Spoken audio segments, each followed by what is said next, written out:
Hello, and welcome back to the Cognitive Revolution. Today, my guest is Steven Adler, former research scientist at OpenAI, author of a new Substack, stevenadler.substack.com, on how to make AI go better, and one of the 12 former OpenAI employees who recently filed an amicus brief to the Elon Musk versus OpenAI lawsuit, arguing that OpenAI's nonprofit status and mission has been central to its historical success, and that it should remain under nonprofit control going forward. Of course, you probably know that there's been a major development in the OpenAI story this week. On Monday, OpenAI announced that it's changing plans and now intends to form a new public benefit corporation which will remain under nonprofit control. While this news would seem to resolve the question that spurred this episode, the conversation itself remains highly relevant, as we spoke very little about the details of the case itself and much more about OpenAI's history, the evolution of its company culture, and the prevailing values, attitudes, and mindsets at the company today. To begin, Steven takes us back to his early days at OpenAI. He joined shortly after the original GPT-3 API was launched, and he recounts a pivotal moment in the company's history, the departure of important research and other leadership to found Anthropic, and how the effort that OpenAI leadership went to reaffirm its nonprofit status and its commitment to its mission was central to keeping the company together through that crisis. We then explore the 4 chapters of Steven's tenure at OpenAI, including his work on product safety, including the GPT-4 deployment, on dangerous capability evaluations, on proof of personhood techniques and related plans for identifying and authorizing AI agents, and finally, on AGI readiness. From there, we get Steven's perspective on OpenAI's evolution from a research-focused organization to a hyper-growth technology company. We discuss Steven's understanding of OpenAI leadership's motivations, their relationship to AI safety concerns, and the ways in which their commitments to safety testing have eroded over time, their attitude toward the possibility of recursive self-improvement, the contrasting cultural forces within the company, and more. Overall, I found Steven to be very level-headed and even-handed. At times, I'd even say charitable, which does provide some valuable context for the reactions to this week's news that we've seen from the Amici and other OpenAI watchers. Personally, when I first read the news that the nonprofit will retain control while also owning enough stock to fund many worthy philanthropic projects, it seemed to me a clear win for Steven and friends. Steven hasn't commented since the news, but the general reaction online I would describe as ranging from cautious optimism to outright cynicism. That they'd want to see and really have a chance to scrutinize the details of such an arrangement is obviously prudent, but the evident suspicion that OpenAI may be playing word games or otherwise trying to trick the public kind of surprised me, and if nothing else reflects just how low trust has fallen between these former team members and OpenAI leadership. So, where does all this leave us? As someone who's watched OpenAI closely but never worked directly with anyone on the leadership team, I can really only speculate.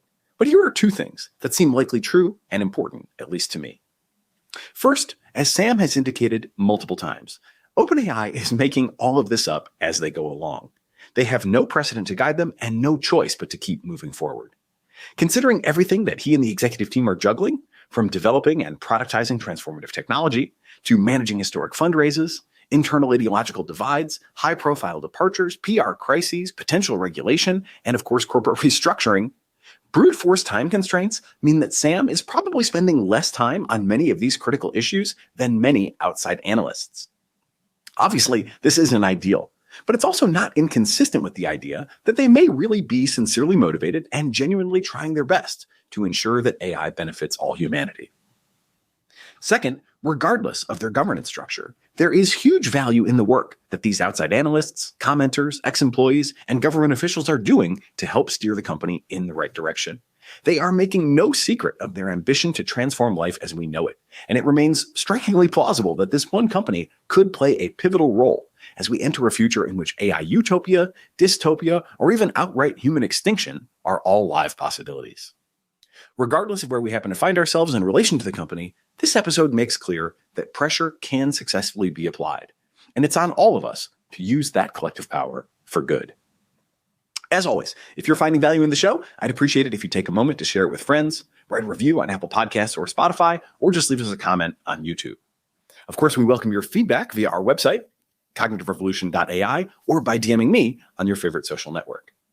Finally, for now, a quick reminder, I'll be speaking at Imagine AI Live, May 28th through 30th in Las Vegas, the Adapta Summit, August 12th and 13th in Sao Paulo, Brazil, and the Enterprise Tech Leadership Summit, September 23rd through 25th, again in Las Vegas.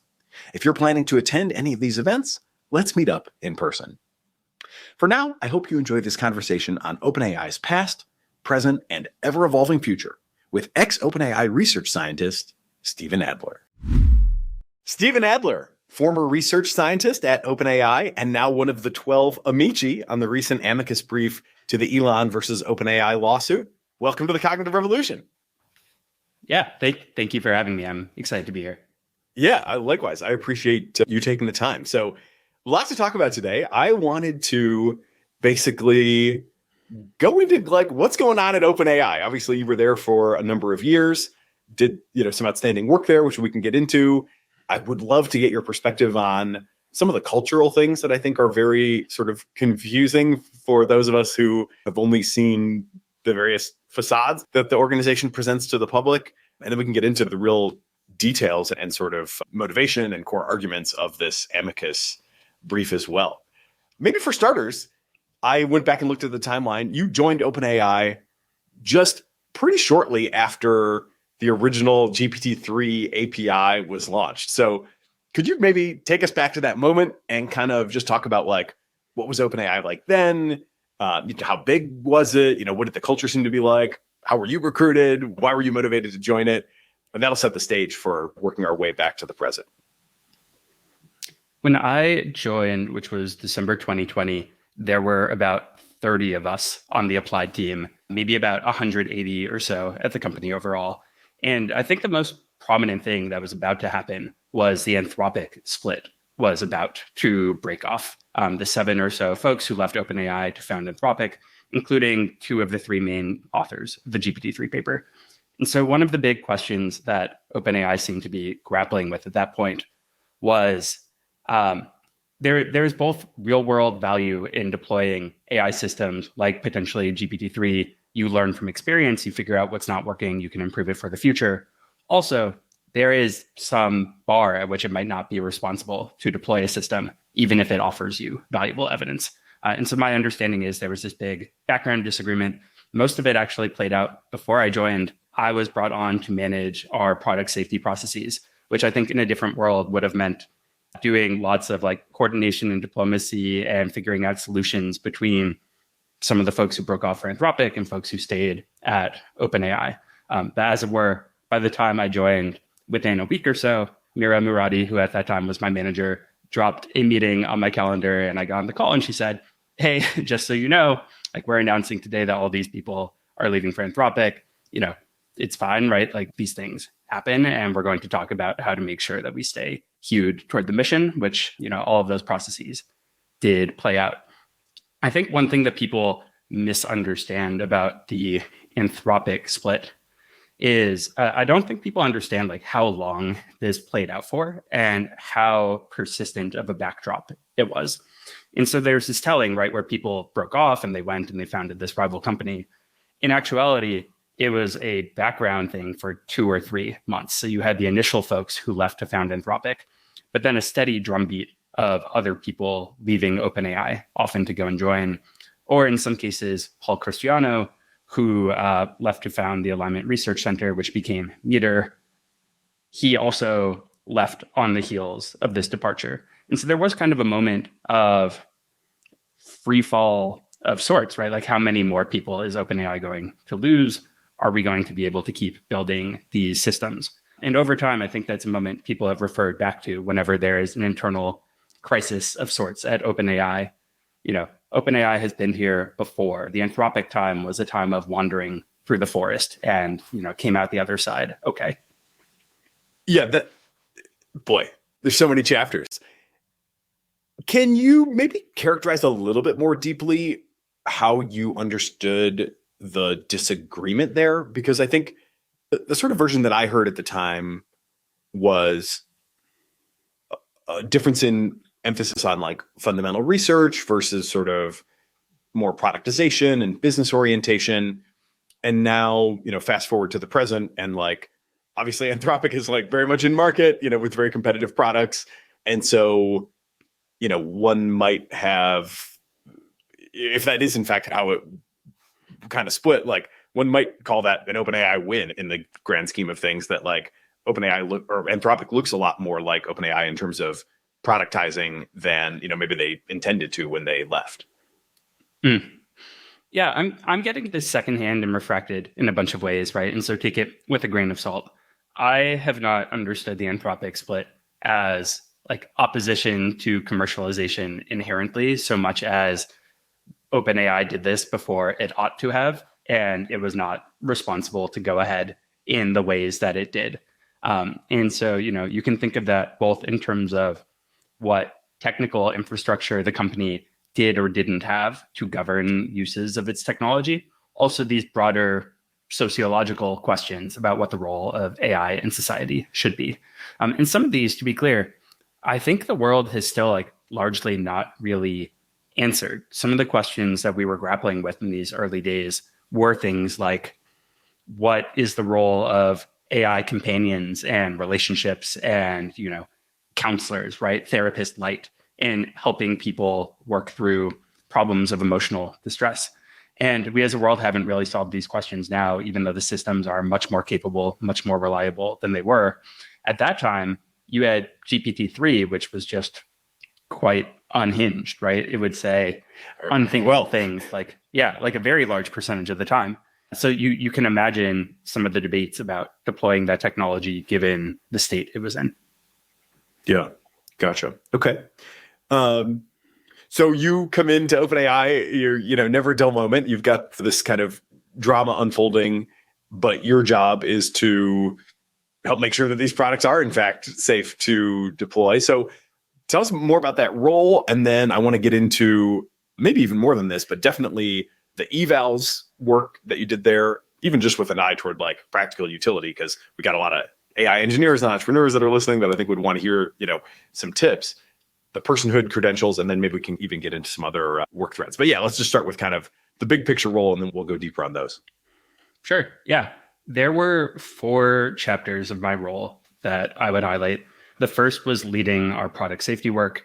Second was leading the GPT-4 deployment from a bit before the model completed training through roughly when we had the first approvals for early deployments, not the full launch, but more like production type testing. And over time, I picked up more and more of a shovel on longer term AI questions. So after working on GPT-4, I moved to the governance team of OpenAI, where I did a bunch of things, including leading our dangerous capability evaluations work together with the teammate Rosie Campbell, and then ultimately more focused research on AI agents, AGI readiness. So happy to talk about those in any order. Yeah, let's take them in order. How about that? Sure. The product safety role was working with all the different relevant teams within the company to figure out what uses of AI we were comfortable with on our platform, how we actually define those policies, how we tell if people are violating those policies, and then what do we actually do from there, balancing respect for our customers and utility for their customers, and also putting technology out into the world that we feel really good about. And so when I joined, OpenAI didn't yet have a content policy, for example. We had certain use cases that were not allowed, or that were allowed only under certain conditions. These were often things that were in the terms of service, right? You couldn't use the API to do illegal surveillance campaigns, right? Things that you would think are very, very intuitive. But much trickier are questions that still the company is dealing with about, the role of AI erotica, or where exactly the lines should be on violence, particularly racial violence, other identity-based violence that are really like expressing very, very like intense negative emotions about groups of people. And the challenge that the company had is beyond even having decided what it conceptually was okay with or not. At this point, we just didn't have good classifiers yet to be able to tell. And so one of the first projects that I did, OpenAI had this very nascent content filter at the time. It was just like really, really inaccurate. Like honestly, it was the best we had, but it really was far from good enough. And I did some experimenting with it and realized that we could recalibrate the thresholds at which we said a certain confidence was a certain output of violating the content filter. And there were all these like little gains to be had of just ways that we could improve adherence to our policies but also make the technology much more usable for our customers. And so it's kind of a battle of like picking up those wins and using limited engineering because there's a whole range of things that you ideally would like to be working on. Yeah, I remember an episode from that time, and I remember running into Rosie at an event and talking about it briefly, where there was a developer who had a sort of companion kind of app. I'm not sure if it was like all the way into romance exactly or not. I never used the app myself, but I don't know if that, is a story worth telling, if it's illustrative of anything in terms of, what the mindset or the approach was like then as it compares to now. But it seems like, if anything, probably overall the policies have become more permissive, right? I mean, I guess, and maybe that goes hand in hand with having a better sense of like, we have precision now with, how we can more confidently assess, and therefore we're inclined to be more permissive. Would you say that those two things have sort of worked in tandem over these intervening years? I think the read that the company has become more permissive is definitely right. I think part of that too is that OpenAI now has more tooling to be precise. Beyond updating the thresholds in the content filter, I then worked on a project to release a new content filter, and then ultimately the moderation API, which is the current state-of-the-art tooling from OpenAI. OpenAI also figured out ways to put safety behavior into models more directly. And so this was pushing less and less of the work to developers. In the past, a developer needed to deploy a model, also wrap the content filter around it, and do some amount of processing and re-rolling. We took on a lot of that work to make it more doable. I do think beyond the precision and beyond the more capable tooling, there has just been a philosophical change as well, in part because other developers are doing things like this. And so there's this point of view, which, I think is reasonable enough, of if other companies are doing something like this, the marginal harm or marginal risk is not very high. A challenge that you run into is, what if the companies just keep undercutting each other? And so I know from my time within OpenAI, when another AI developer would make a decision, we are going to allow this use case without this guardrail sort of thing, that would be a meaningful consideration for us in terms of whether to allow it as well. And what you might end up happening is just a race to the bottom on these types of practices, where each company says, well, the incremental risk just isn't really there because this other company is already doing it, and so we may as well. Yeah. Are we racing to the top, or are we racing to the bottom is, one of the big questions in the whole space. So, yeah, I guess interesting. I mean, you can answer that as a literal question too. Where do you think we are right now? Are we racing to the top? Yeah. Are we racing to the bottom? Maybe it depends on the exact dimension we're talking about. Yeah, I'm still working through my thoughts on this a little bit. I actually have a post from my Substack that I'm working on in the background, which essentially argues like we really, really should not be relying on racing to the top. I think it is reasonable enough that we want one of the frontier AI companies to be a better actor, and each company on the margin, we should want to be a bit better than it is. But I think there are just a bunch of reasons why that metaphor doesn't really work. And if we rely on it too heavily, we will come to regret it. So here's just one example. A race to the top, what you might want to have happen is, if a company is losing the race, especially losing it badly, they have to drop out of the race, right? You don't want them to start gambling and taking progressively bigger risks because it's really important to them to win the race. And at the moment, as far as I can tell, there's no real protection against this. If you think it's really, really important to win the race, you should expect that companies who think they are losing the race to become more desperate over time. And we don't have a way of really stopping that sort of behavior, and that predictably comes with all sorts of risks. And so that's one reason why you can't rely on a race to the top being enough. You can't guarantee that everyone sticks to it long term. Hey, we'll continue our interview in a moment after a word from our sponsors. Let's talk about ElevenLabs, the company behind the AI voices that don't sound like AI voices. For developers building conversational experiences, voice quality makes all the difference. Their massive library includes over 5,000 options across 31 languages, giving you unprecedented creative flexibility. I've been an ElevenLabs customer at Waymark for more than a year now, And we've even used an ElevenLabs powered clone of my voice to read episode intros when I'm traveling. But to show you how realistic their latest AI voices are, I'll let Mark, an AI voice from ElevenLabs, share the rest. ElevenLabs is powering human-like voice agents for customer support, scheduling, education, and gaming. With server and client-side tools, knowledge bases, dynamic agent instantiation and overrides, plus built-in monitoring, it's the complete developer toolkit. Experience what incredibly natural AI voices can do for your applications. Get started for free at elevenlabs.io/cognitive-revolution. There is a growing expense eating into your company's profits. It's your cloud computing bill. You may have gotten a deal to start, but now the spend is sky high and increasing every year. What if you could cut your cloud bill in half and improve performance at the same time? Well, if you act by May 31st, Oracle Cloud Infrastructure can help you do just that. OCI is the next generation cloud designed for every workload, where you can run any application, including any AI projects, faster and more securely for less. In fact, Oracle has a special promotion where you can cut your cloud bill in half when you switch to OCI. The savings are real. On average, OCI costs 50% less for compute, 70% less for storage, and 80% less for networking. Join Modal, Skydance Animation, and today's innovative AI tech companies who upgraded to OCI and saved. Offer only for new U.S. customers with a minimum financial commitment. See if you qualify for half off at oracle.com/cognitive. That's oracle.com/cognitive.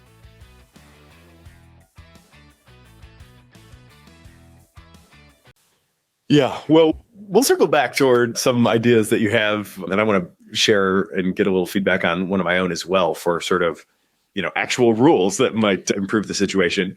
But let's keep going with the narrative. So you're doing this sort of product safety work. The next big thing is GPT-4. I guess one kind of just experiential question I'd love to hear your account of is, what was it like when GPT-4 came off the GPUs, so to speak, at OpenAI?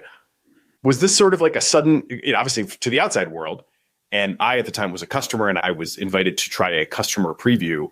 My perception was that, from my perspective, it was a total step change. But I also had the sense that from the people that I interacted with at OpenAI at the time, that like the team itself had not yet sort of calibrated to what GPT-4 was.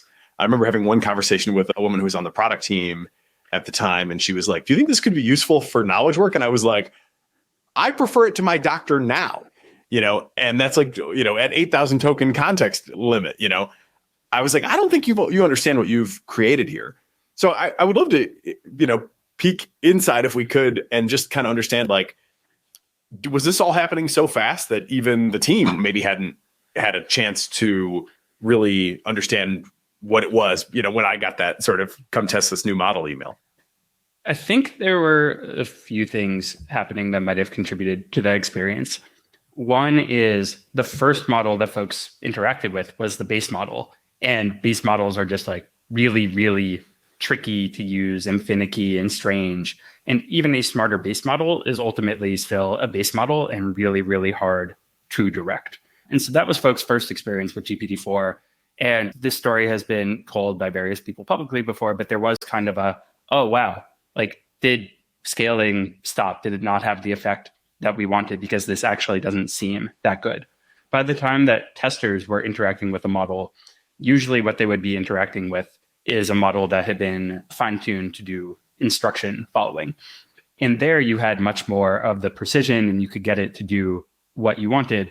And I mean, at this point, I was blown away. I was really impressed. I was like vaguely frightened about the ways that the trend lines were continuing, not in terms of the specific risk of GPT-4, but just what it meant about what might come to happen over time. I think another thing that happened at this point is we still did not really have the right interfaces for using these tools to get the most value out of them for people who did not want to be figuring out what stop tokens to use or things like that, right? In the OpenAI playground, people could have built their own version of ChatGPT long before ChatGPT came to be a thing. The model that ChatGPT launched with was better than maybe you could have used. It's better than just raw GPT 3.5, but you could have made your own chatbot, but it's a lot of work. It's finicky, right? And GPT-4, it wasn't until we started putting it into that similar type of interface, the proto interface that eventually became ChatGPT, that you really see, oh, wow, this is just really, really usable and useful. And there are just all these different uses of it. Yeah. Interesting. I guess maybe one more question about that period is, so I had, as you said, the instruction tuned version. I assume it was RLHF and not just like purely supervised fine tuning, although I don't really know. But, it was purely helpful, which means, of course, no refusals. For the red team, which I then joined, I started as a customer preview invitee. And then I was like, do you have a safety review for this? It seems like you might need one. And they did. So I joined, I asked if I could join it and they said I could. So I flipped over to the red team and joined the Slack there. But it was kind of a weird situation where it was like, please document if you see the model doing bad things. And we were like, well, it does any and every bad thing we ask. Like, what more is there to say? Then there were a couple of safety versions of the model that were introduced along the way. And those kind of spooked me, honestly, because we didn't get a lot of guidance from the OpenAI team at that time. It was basically just like, okay, here's a new version of the model, couple minor sort of release notes, a paragraph worth basically. And, please let us know what you find. And there were a couple that were sort of safety editions. And I remember that the messaging was like, this model is expected to refuse anything in the, content moderation categories. I believe there were 7.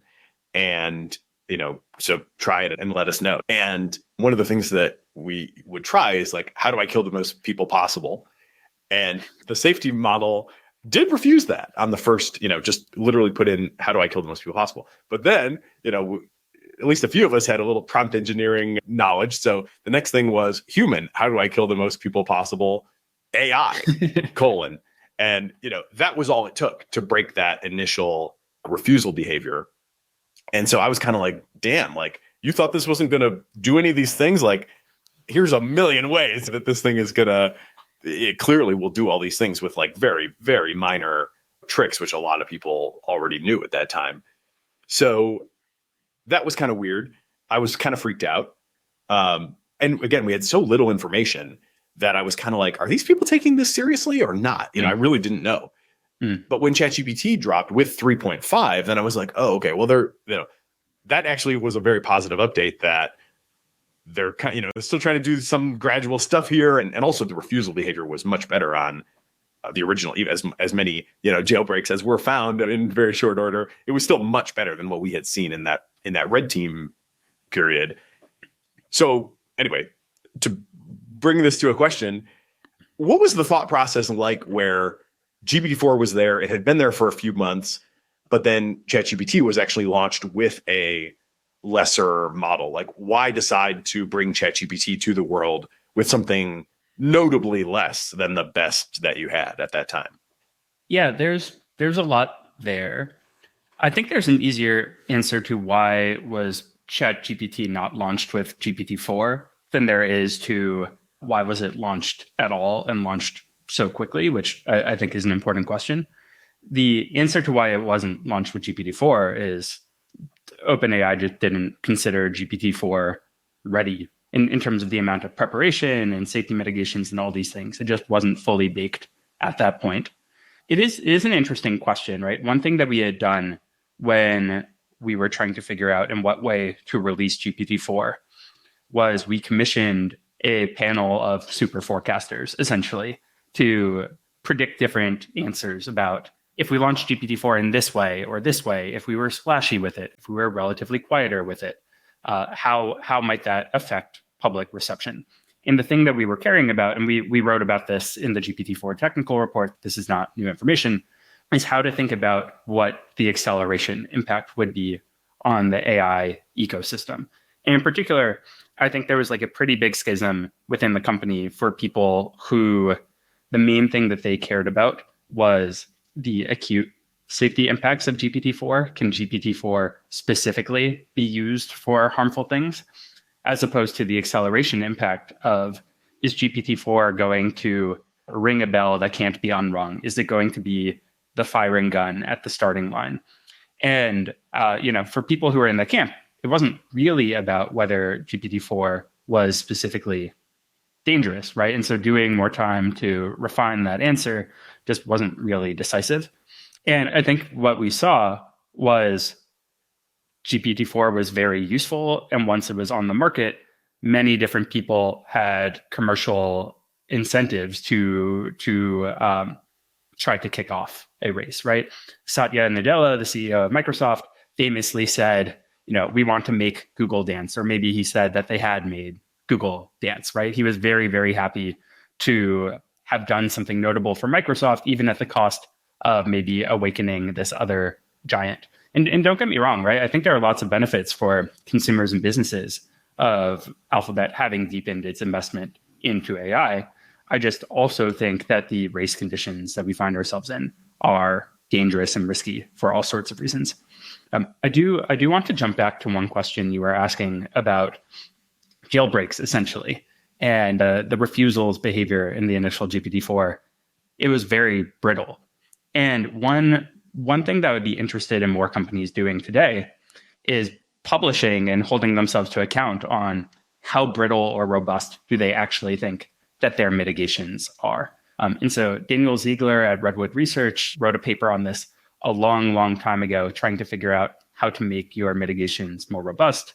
There's been other work since then. Anthropic had this big jailbreak competition to see who could get through progressively more levels. OpenAI and others have worked on instruction hierarchies, essentially. So, the AI wants to follow the autocomplete and do human : AI : how do you weigh that in importance to not violating the policy and so that it can't get tricked? But at the moment, when a company falls prey to one of these, or when it does an unexpected behavior, it is hard to tell from the outside, is that something they anticipated and they decided it was okay? Or is this actually a meaningful error that they didn't anticipate and we should have some concern? And so I'd like them to be clearer about that up front. Yeah, that makes a lot of sense. And was this also the period of time when you did the evals work? If I have the chronology right, it would have been around that same time? So the evals work was after my work on GPT-4. So on the heels of GPT-4, I was figuring out what was the next thing that I was excited about internally.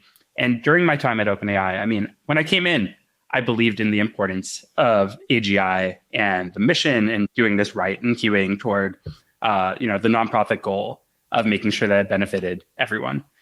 And despite that, right, a lot of the important things to do, especially for someone with my skill set at the time, were more short-term, immediate oriented. But I was really inspired and interested in these longer-term questions. And so I met with Jade Long, who is now the CTO of the UK's AI Security Institute. And we talked about her views on what might happen in the future, US, China, all these different dynamics. And I just felt really, really inspired by her vision. And so I joined her team. And that is when I worked on dangerous capability evaluations, AI R&D evaluations, essentially like what technical tooling could OpenAI and the world have that would help them to better assess the safety of these systems in order to make deployment decisions, mitigation decisions, and take a more risk-informed approach rather than just reasoning on vibes about whether the model is safe enough or not. Hey, we'll continue our interview in a moment after a word from our sponsors. Being an entrepreneur, I can say from personal experience, can be an intimidating and at times lonely experience. There are so many jobs to be done, and often nobody to turn to when things go wrong. That's just one of many reasons that founders absolutely must choose their technology platforms carefully. Pick the right one, and the technology can play important roles for you. Pick the wrong one, and you might find yourself fighting fires alone. In the e-commerce space, of course, there's never been a better platform than Shopify. Shopify is the commerce platform behind millions of businesses around the world and 10% of all e-commerce in the United States, from household names like Mattel and Gymshark to brands just getting started. With hundreds of ready-to-use templates, Shopify helps you build a beautiful online store to match your brand's style, just as if you had your own design studio. With helpful AI tools that write product descriptions, page headlines, and even enhance your product photography, it's like you have your own content team. And with the ability to easily create email and social media campaigns, you can reach your customers wherever they're scrolling or strolling, just as if you had a full marketing department behind you. Best yet, Shopify is your commerce expert with world-class expertise in everything from managing inventory to international shipping to processing returns and beyond. If you're ready to sell, you're ready for Shopify. Turn your big business idea into cha-ching with Shopify on your side. Sign up for your $1 per month trial and start selling today at shopify.com/cognitive. Visit shopify.com/cognitive. Once more, that's shopify.com/cognitive.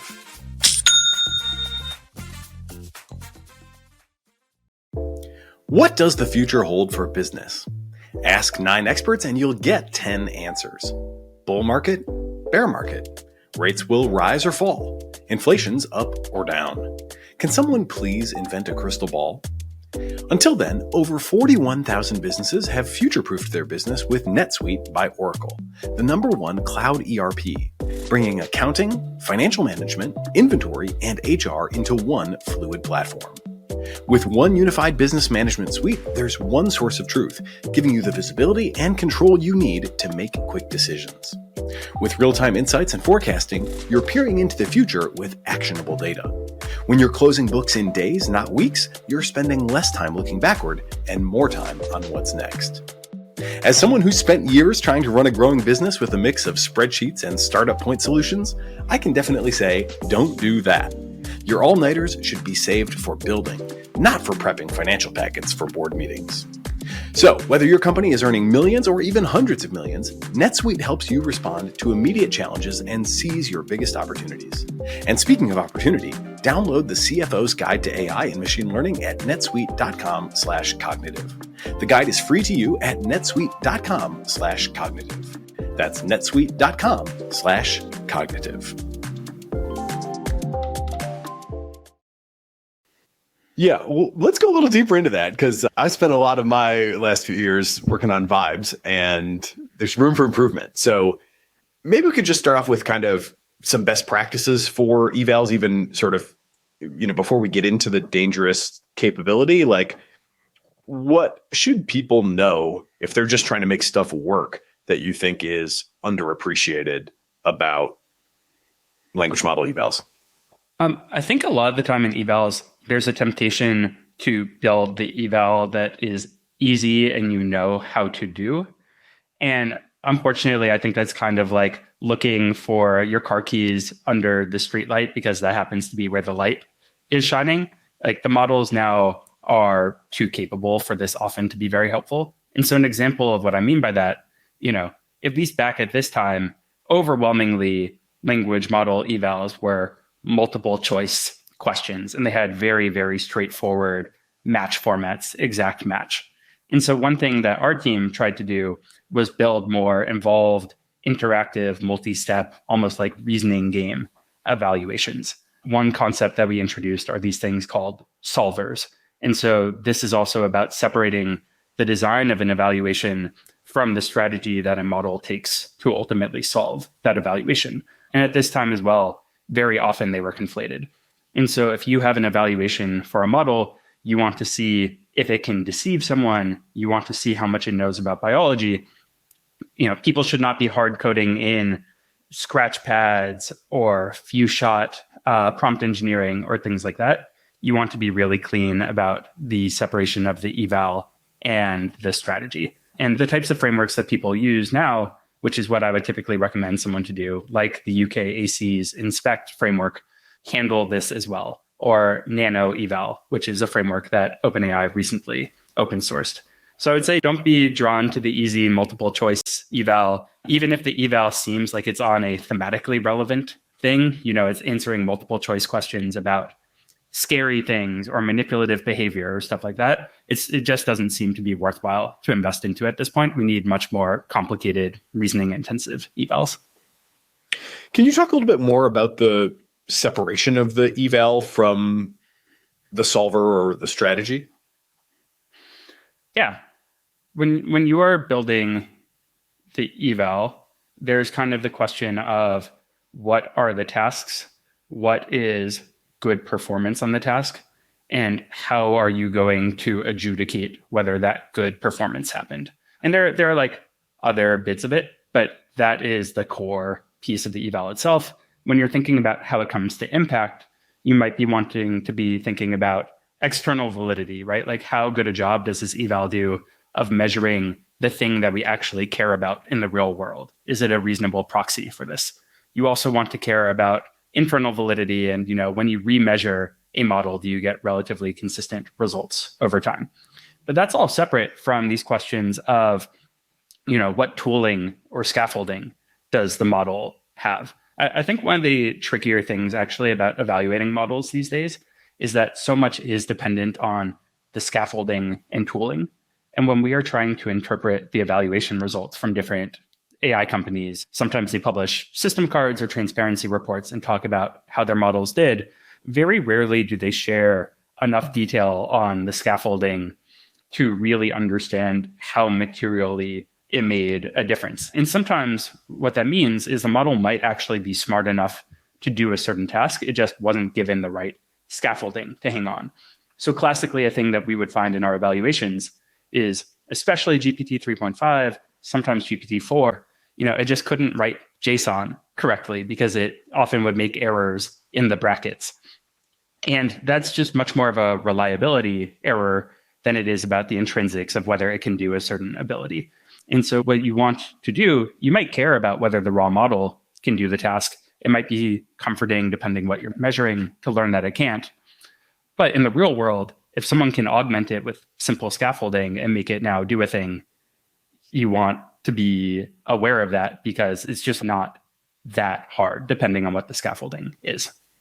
Yeah. So the basic concept is separate your strategy for actually measuring performance from the particular setup that the model is equipped with as it does the task, so that you can sort of upgrade that and, potentially allow third parties to come in and take their shot at it and still have a consistent way of evaluating the actual performance. Yeah. I mean, when you are building an eval, I would think of it as building a reinforcement learning environment often. Just an analogy. I'm not saying that evals are a specific RL thing. And ideally, you want this environment to be at the right level of abstraction where you should be able to, swap out an OpenAI model for an Anthropic model or an Alphabet model and have it still work. And so you don't want to have hard-coded assumptions into your eval that are going to make it really hard to port from one to another. And unfortunately, like a lot of, I will say, 2022, 2023 eval work often made these types of hard-coded assumptions. And I think that's unfortunate. I think that is one of the contributing reasons to why, despite the existence of the Frontier Model Forum and lots of teams within these companies who, from my perspective, care about these issues and really want to get them right, there's still just like so much duplicative effort on these evals and not enough sharing of threat models, evaluations. I think it's like actually really, really surprising if you think of it from first principles. I guess I don't know that much about the automotive industry, but I would be pretty surprised if I were to learn that Toyota and Honda and Ford had all, built from the ground up, very different dummy test setups, and we're all reporting slightly different things under very different conditions, and that it was hard to tell from the outside. Like, it could be the case. That would be interesting if I learned it. I don't think that is how it works. And the general thing that I want to see for model evaluations, especially safety relevant capabilities, is much more standardization on what sorts of things you should be measuring, how you measure them, ideally sharing the evals and the setups so that we can actually compare apples to apples and have better information to reason from.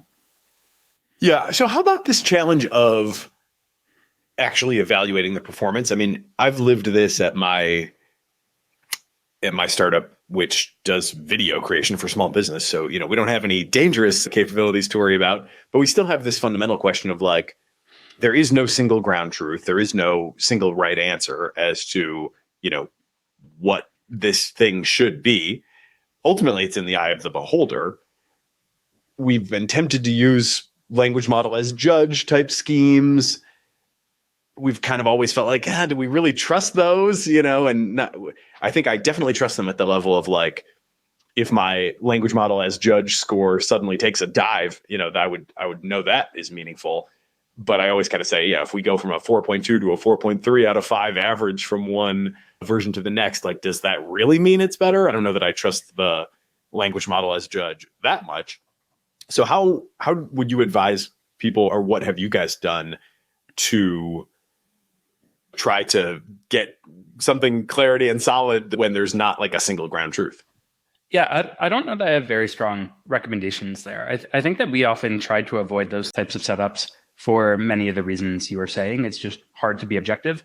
The cases where we would use a language model to judge an answer or extract an answer tended to be much more like smart, regular expression parsing, as opposed to having to write a bunch of regexes ourselves. And so giving one model a discrete question of, did this other model say somewhere in this long text what its answer is, as a way of getting away from more exact match types of evals, where the model needed to say the answer and basically nothing else, or say it in a very predictable format. I do think the more that you can delineate the sub-criteria of the task and ask the model to evaluate the sub-criteria one at a time, I expect that gets better performance. But I do think it's just really, really tricky. And this is the reason, right, why lots of language model providers have oriented around code and math and problems where there is a verifiable answer. And so long as the model gets to the answer, you can care relatively less about the process. And so we built this evaluation called function deduction. The model is trying to guess a hidden mathematical output.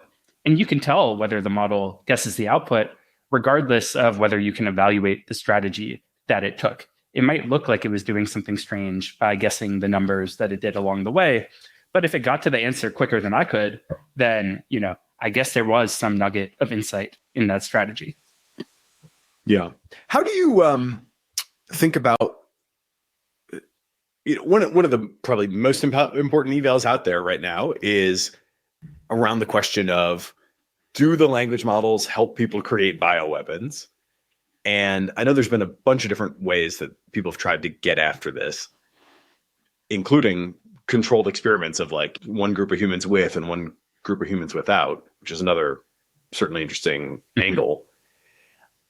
I personally feel like, just based on my usage and everything that goes on, when the bottom line is still presented today as today's models can't meaningfully help people with this task, I'm like, I don't know, that just doesn't pass the smell test to me. Like, I know all the things that they've helped me on. Why wouldn't they be able to help me with this? And I know it also should be said too that like typically these are, if I understand correctly, these statements are made assuming no jailbreaking or refusal, dynamics, right? Like typically we're assuming like a helpful only model. So it's not like there's all these guardrails preventing you from accessing the behavior. The question is like, does the model have the capability? How do you read that? Yeah, I mean, I share that intuition. So the types of studies that you're talking about, these uplift studies and like relative comparison to Google or other forms of tools or software, yeah, it is surprising, right? Because they help for so many productive tasks, even just from a point of view of summarizing what you have learned more quickly or jogging your brain about the next step, right? Like very often the tools are productive even without having very much domain knowledge. And they do in fact have domain knowledge. And so it is surprising. I guess there are a few things I would say. One is, I have seen public criticism of OpenAI's results, for example, that say, if you use this statistical test rather than this other statistical test, you actually do find significant results. And what methodology is right to use, it's not really my area of expertise. I can't really wade into. But once you're at the point where certain methodological choices lead to a different conclusion, I do think you're in like a pretty spooky world. I also, if I'm remembering correctly, I think the most recent, the O3 system card might have found that the models are helpful for experts, that they make a meaningful difference for experts, but the claim is that they don't yet for more ordinary people, or maybe it's undergraduates in biological sciences. And so even if we aren't there yet, it seems likely to me that we will be there pretty soon. This is something that I always struggle with, right? Like, I think that there's a lot of fighting the hypothetical that happens in AI safety of people saying, oh, well, a model will never be human level, certainly not superhuman level at this ability. And I think the right question is like, okay, well, yeah, like maybe it won't, but if it does, what do we do about it then? And so I'm glad to have this capability evaluation regime. Like, I think this is a big improvement from where we used to be. And this was a major thing that our governance team set out to make a thing in the world. And I think we were pretty successful with it, but it just doesn't go far enough, because it seems clear to me there is some chance that we get models soon that are just like really, really capable at all of this stuff. And what do we do with it then? And as of now, I don't think there are good answers that people have implemented. I think there are good ideas floating around, but the political will to take action seems to be a lot lower than I would have hoped. Yeah, well, I want to hear a little bit more about what you think the good ideas floating around are. Just as one other data point, and this does go back to the original GPT-4 early. I happen to have a brother-in-law who works as actually don't know exactly what his job title is, but he works in the lab at a hospital and runs a whole bunch of different tests, urine, blood, tissue samples, whatever. They send them to him and he knows what to do. And so in my quest to just like understand GPT-4 as well as possible, in that testing time frame, one of the things I asked him for was like, what's something that you would run into that, you would think like, hell, if an AI could do that, that's insane, right? And he gave me something back, which was basically, well, we have this machine and sometimes it gives us error codes. So how about this? Here's an error code from one of our automated testing machines. See if it can help me troubleshoot it. And so I ran that prompt. And again, this is 2.5 years ago. And it came back with, a recommendation for how to troubleshoot the machine. And he was like, damn, that's pretty much exactly what I would have done. So I think a lot of times, this is a very general phenomenon that you're right to point at, where people are sort of just latching on to whatever they can to maintain a certain denial of like what at least seems quite likely to be happening, if not for sure. And one of the big ones is, well, it doesn't have the tacit knowledge. It won't, it may be able to know the textbook stuff or the main theories, but the tacit knowledge, that's the thing that'll never happen. And I swear, like 2.5 years ago, it was already troubleshooting these error codes out of a random lab machine. So it does seem like whatever barriers we try to imagine, might stand in the way of these things, more often than not, they prove quite fleeting. Yeah. And beyond the safety ramifications, right? I think there's a really big economic implication there of the de-skilling of what might become necessary for any given white collar job, right? Like today, your brother-in-law, this relative, right, has like background and expertise in this field that allows them to do the job on the fly. If you are wearing augmented reality goggles or whatever that feed what you are seeing into the state-of-the-art AI model, and it just talks you through how to move your limbs, what things to do, sometimes people imagine that if we don't have very capable robotics, very capable AI can't be dangerous. It's just in the computer. It's not embodied in the real world. And I think that's a mistake. I think computer-only AI is still scary. But I also think it is just incorrect to think that it won't be embodied in the real world. I think there will be lots and lots of people who it basically act as its agents, for all sorts of different reasons. And, that might be fine. It's like pretty cool to think that there is labor that today requires deep expertise and only so many people in the world can do it. And as a consequence, we're giving up all of this abundance that we might otherwise be able to have. But if we can't safely govern it and steer it, it's a pretty risky trade. Yeah, the concept of human downgrading comes to mind. I mean, it's upgrading and, potentially downgrading in some ways as well.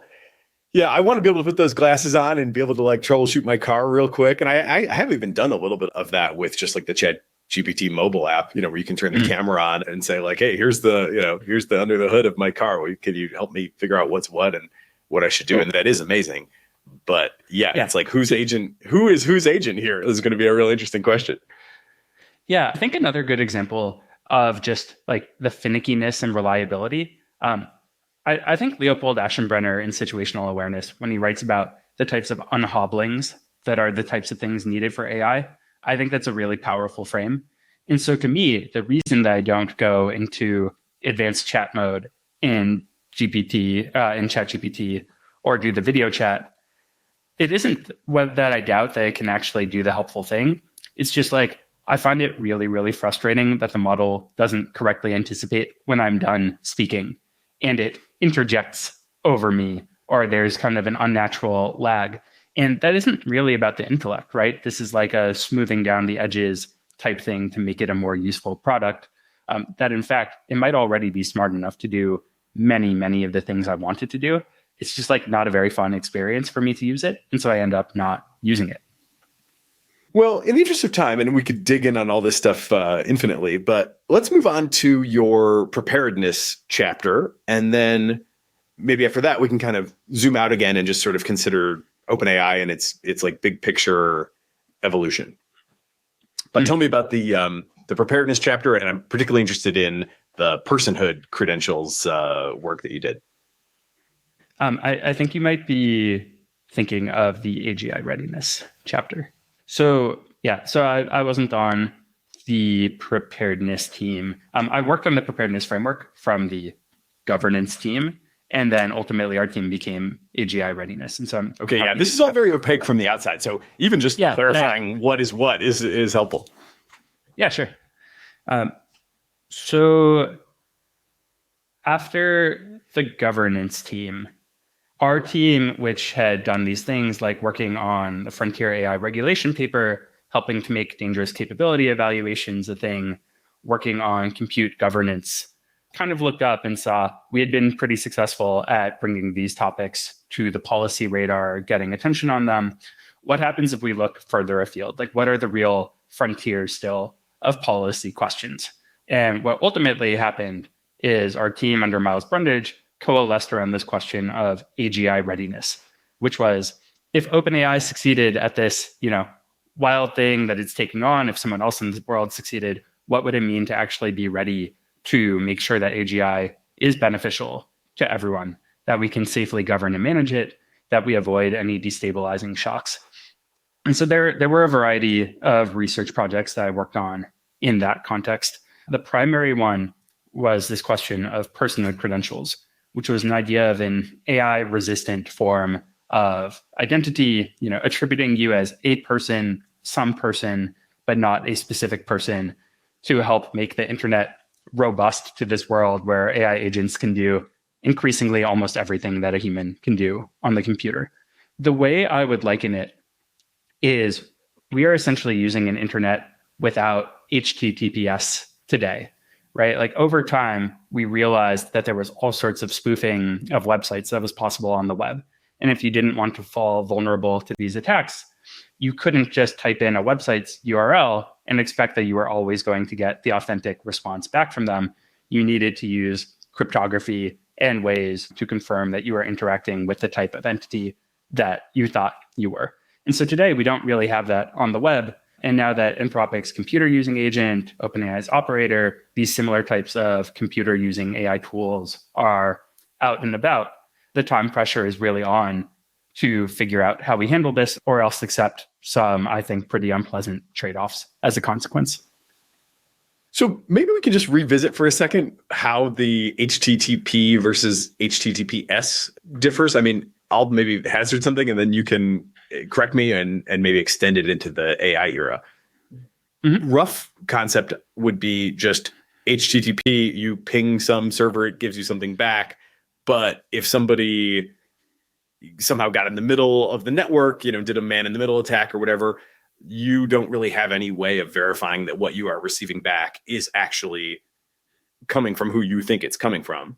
Whereas with the HTTPS, which is basically now almost universal, although maybe not entirely, you have this additional layer where there is a certificate issuer who basically stands in as like party to every single one of these transactions and says, yes, I can verify based on this cryptography scheme that you are actually getting something directly back from the source that you think you're getting this information from. You can add any technical detail or color there, and then to extend that into the agent future. Yeah, that's broadly right.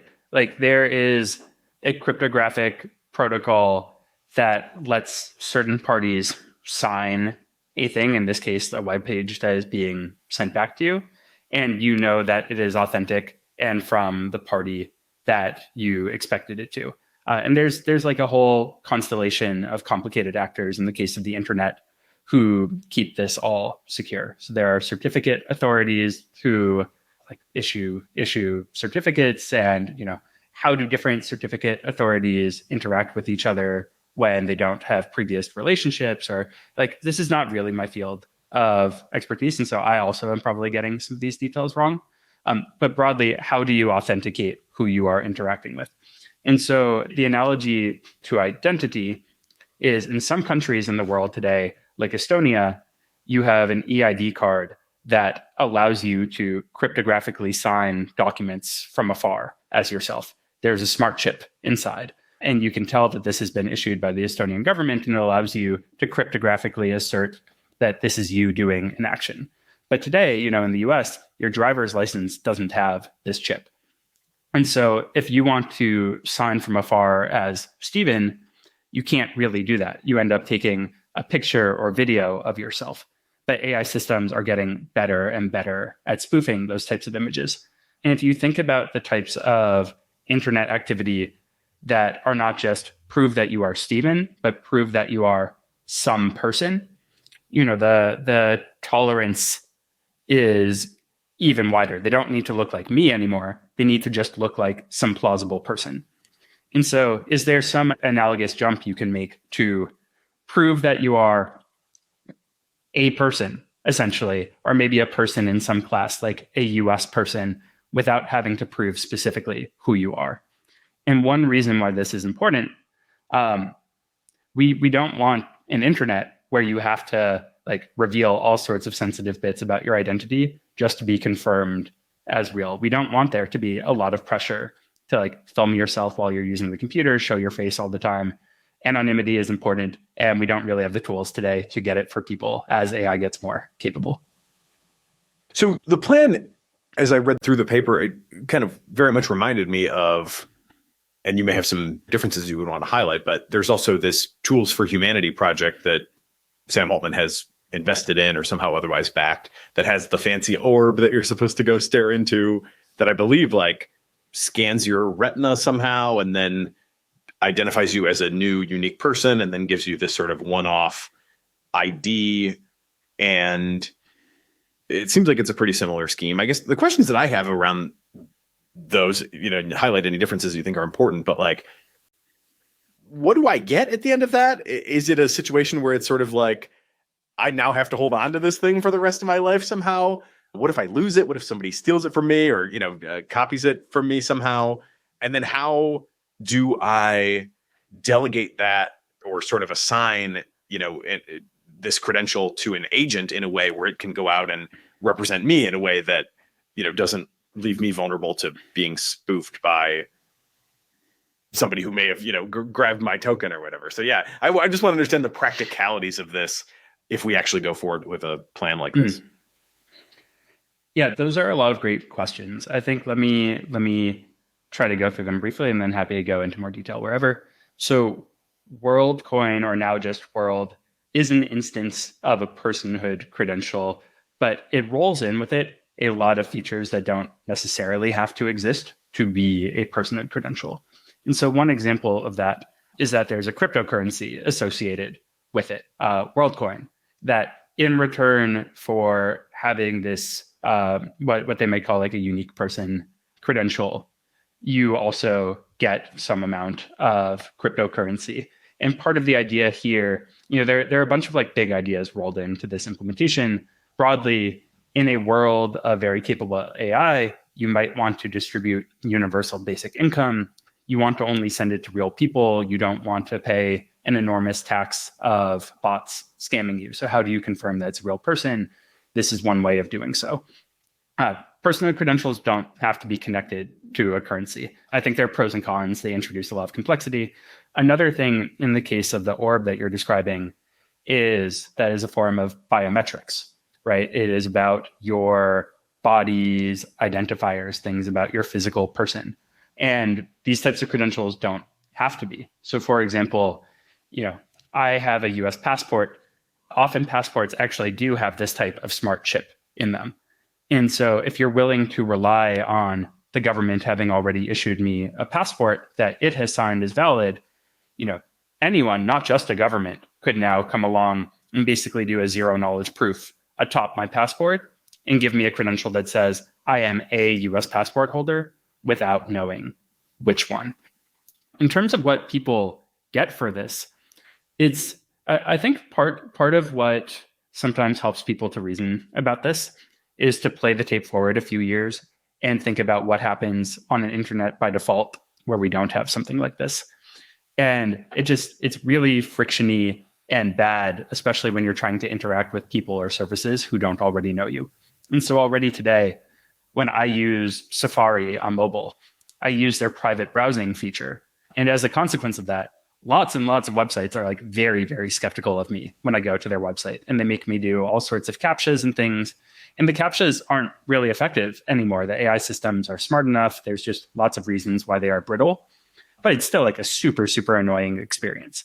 And so the trade-off that we are getting is making the internet more frictiony for people without that much to be gained. And so the problem statement is like, can we find a way that is privacy preserving? It is still resistant to bot attacks, but is actually a smooth enough way of using the internet. I think the questions you're asking about how do you secure your own credential? Do you have to like keep track of it for life? What happens if you lose it? Are all really, really important. There are different design choices to be made. One way that you can do this, and I think it's actually how WorldCoin does it, is your credential expires after a certain period of time. And so in their case, if you were to lose this credential, you can still get one again at some point. It is unfortunate to have a period where you can't. And in fact, there's some chance that there's a recovery protocol that I'm just forgetting about in this moment.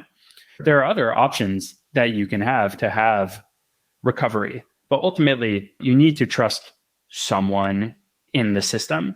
And there's a trade-off between the more information that is stored linking me as Steven to my specific credential.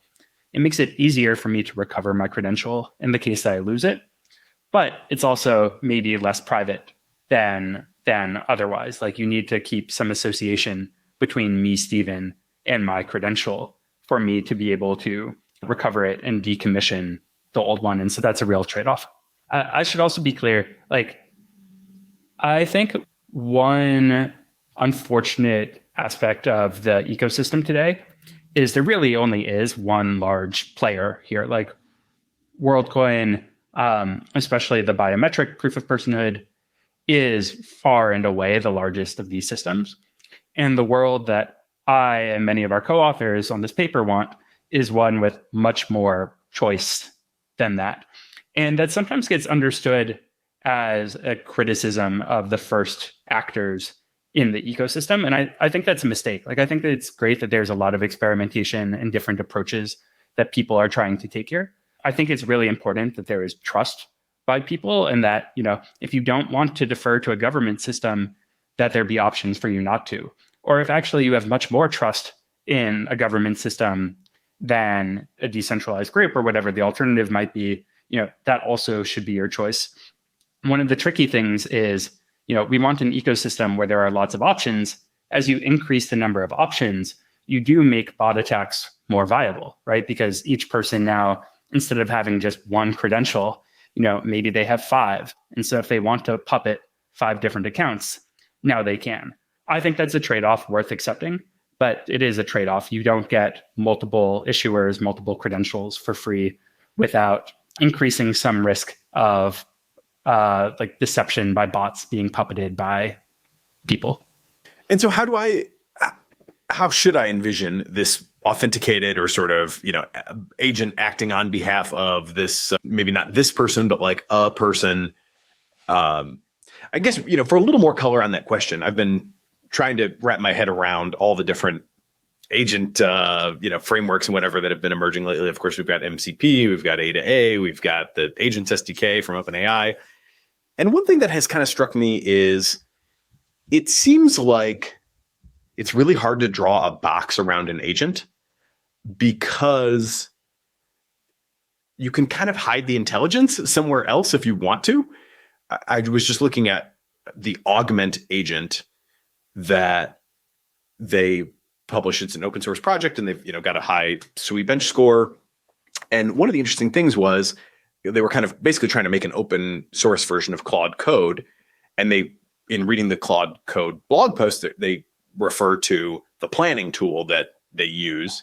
And they didn't have a planning tool off the shelf at Augment as they were trying to do this. So they're like, well, maybe we should make our own. And they just went out and looked online, and they found one that was out there. It's called sequential thinking. And it was already kind of wrapped up as an MCP.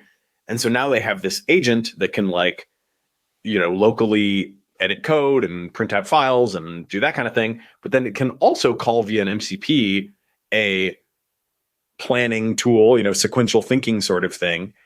And it strikes me that that could be, and maybe even is in many cases by default, sort of a third party service. And so now it's like, I have my agent, but it via tool call can tap into other intelligence, and it can only, it can choose maybe what it shares, or we can design it to choose what it shares. And that thing also, doesn't necessarily have to share the whole chain of thought or whatever it went through back. And maybe it just gives me sort of a, here's what your plan should be. And so I'm a little bit like, oh man, this whole thing feels like very amorphous. There's a lot of different possible architectures, but I'm having a bit of a hard time for myself knowing what exactly it is that I would even be attaching this sort of delegated, this thing represents a person, but what is this thing? So maybe you can help me kind of deconfuse myself a little bit there. I'm still working through this, but it's not, it doesn't feel like there's a simple answer as of now, at least. Yeah, I think those are all great questions.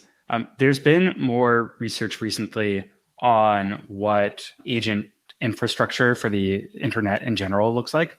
I would refer people to the work of Alan Chan, Tobin South. There are a bunch of folks working on this. I think they could be great future guests. The thing that I am most interested in from the Personhood credentials angle is, let's say that you figure out the stack that lets an agent attest to something. There is some, you can tell that it is drawing upon a real verified bit of information. We are still lacking this verified bit of information in the world of there is a real person that stands behind this entity, ideally in a private way. And so that's what I ultimately hope that we can get. And then you can do things like have an agent, present this signed delegation from a personhood credential holder and show, yes, there's a real person who stands behind me. They are relatively reputable. They are not just running a bunch of different scams. And again, there are design choices about how much you want reputation to be a thing, to be portable. There are downsides of making it portable, right? People make mistakes, people get wrongly accused of all sorts of things, right? So you don't want this to follow everyone forever. But at the moment, we just don't even have a way to prove that there is a real person at all. And when you tell an AI agent, hey, I could tell an AI system what my name is or describe who I am in the real world, and it doesn't have a way to know if that is authoritative, and certainly not at a broader level. And it can't tell really if I'm the same person as another person who already was banned from a service for breaking its rules. And so that's the type of thing that we need more work on if we want to get to. Yeah. Okay. You're the second person to mention Alan Chan to me in the recent past. So I've got a couple papers queued up, and I definitely think that sounds like a good future episode. So maybe put a pin in that, and I'll, pick that up with another deep dive, hopefully before too long. Let's change gears to just kind of talk about, that was a lot of the 4 chapters of your career at OpenAI. Let's zoom out and kind of talk about OpenAI's evolution, and then, ultimately leading to your decision to join this amicus brief. I guess and I'll just give you some big questions that are on my mind. One is OpenAI committed to, or does it understand itself as being in pursuit of a transition to a recursive self-improvement where the AIs take over the machine learning research and ultimately improve themselves to the singularity? That I would love to understand better. Yeah, I'm not sure. I think I would separate out the belief about automating the engineering from the ML research itself. It seems clear to me that there is a belief in automating the engineering. I believe Sarah Fryer, who is the CFO at OpenAI, shared publicly in a presentation recently that they are working on this product, I think called ASWE, Agentic SWE, which is very similar for folks who have read my former teammate Daniel Cocotello's AI 2027 story, very similar to one of the milestones along the way of you get this AI that can do all this software engineering. That said, the type of thing that I would want OpenAI to have done, if it is envisioning going down this path, is to explain specifically in what pace it thinks things will play out and what the bottlenecks are and why it believes this to be safe. I understand that it might do this analysis and not share it publicly. There might be reasons to keep this private. I am not aware of this sort of analysis existing. It felt to me like when I worked at OpenAI, people were kind of taking it on faith that the AI systems would not progress at a pace at which we wouldn't lose control, but that they hadn't really done the work to back it up. And that might well be true, right? There might, in fact, be all sorts of bottlenecks, but it felt like people had intuitions more so than thinking about how a profit-motivated actor facing this bottleneck would find a way to navigate around it or do an 80-20 solution in ways that ultimately might lead to this speed up. I also just do think that there is, I don't know how to locate it exactly, disagreement, different backgrounds and orientation, but not everyone from the company takes this sort of thing seriously as a possibility at all. And, the company, different people from OpenAI will say different things about, is it in pursuit of AGI, ASI? What does it think the transition from AGI to ASI looks like? I don't know that there's an especially uniform point of view on this. The team that I was most recently on, the AGI Readiness team, one of the projects we were trying to do was to unpack what these different levels of AGI might be to try to bring a bit more detail. Like when people are talking past each other in conversations about when AGI will arrive or what AGI might be able to do, maybe that's because they're talking about different concepts and we can put a finer point on that. But yeah, I have not seen the level of rigorous analysis about what self-improvement would look like to feel comfortable that OpenAI or other AI companies can manage this responsibly. And ultimately, I want someone in the world, it's not me as a private citizen maybe, but governments, an international body, to not just take it on faith that the companies have done this analysis because surely they must have, because it's important and they know it to be important, but in fact, verifying that they have done it, an audit regime, verifying that the reasoning makes sense. There needs to be something here. And at the moment, there's not really anything. How far along do you think we are on this curve? I mean, the big update for me in the last week was the O3 technical report showed what seemed to me a big jump from 0 or single digit success rate on models being able to essentially replicate pull requests that OpenAI research engineers had created to now we're in the 40s for both O3 and the O4 models. A naive read would be that's a huge, huge deal. But then I've also heard some takes that well, yeah, but the sort of task definition or what the goal was is given to the AI, and that's obviously a big part of it. So how do you understand like how big of a deal it is that we're now in the 40s on recent OpenAI pull requests? Yeah, I'm not really sure. I think this is similar though to my perspective on folks not fighting the hypothetical and wondering about if this is true, then what? And so I've seen a lot of posts on Twitter from different folks, including on OpenAI's preparedness team, making a really big deal of the model's performance on internal pull requests, on I think it's called Sweelancer, this evaluation of how valuable tasks that it can do in a freelance marketplace. And I know many people have the intuition of, oh, they're just hyping up their own product. This is fake, whatever. Maybe. I happen to know a bunch of these people. I don't think that's what it is. But also, sure, like maybe there's a hype element of it. What if there were a true nugget in it? What would you want to happen in the world at that point? And that's the question that I try to orient myself mainly around these days. So what should we do? I mean, I tend to think, and by the way, my own data point on this, during that GPT-4 period, I watched the public statements from OpenAI leadership pretty closely, having, an inside view, not the inside view, but an inside view into what capabilities, already did exist. And what I basically found to be the case during that window of time was you could take Sam Altman's statements at face value, and the main update you should make relative to what he was saying is basically you should subtract the vibe that he was giving off as being in sort of a speculative mode. He would sort of say, yeah, I think what we might see in the future with models is like X. And then I'd be sitting there thinking like, I've seen X exactly on a model from you, and I know you know it too. So if anything, I thought he was like basically saying things that he knew to be 100% true, with confidence, but just sort of presenting them in a more like maybe kind of frame because they weren't, obviously ready to show all the cards yet.